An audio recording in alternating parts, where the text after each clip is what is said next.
Территорию природного парка краевая администрация постоянно продвигает как главную визитную карточку для туристов, и основания для этого есть.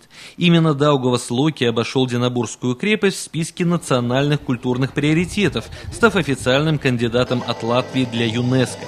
Перспектива оказаться всемирно охраняемой зоной стимулирует к развитию. Одной из изюминок праздника стала демонстрация уникального рукотворного предмета. Ровно год назад музей в местечке Науине своеобразно отметил свое 15-летие.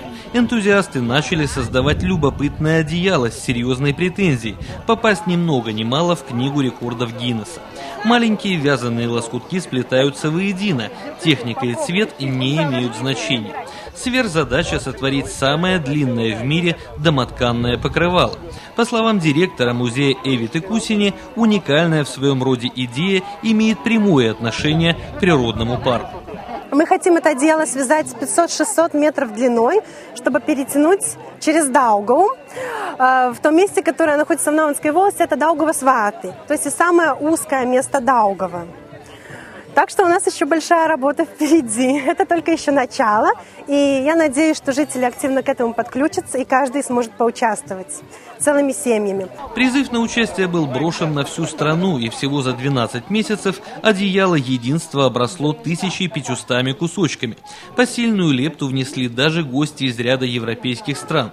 Если энтузиазм не иссякнет, полагают инициаторы, за несколько лет вполне реально добиться заветной цели.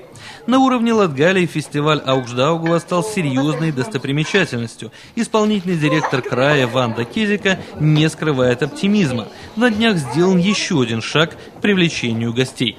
Буквально несколько недель назад мы все голосовали за то, чтобы наш парк Даугавас-Локи был бы включен в Дижви. Это самое замечательное, уникальное место природы Латвии.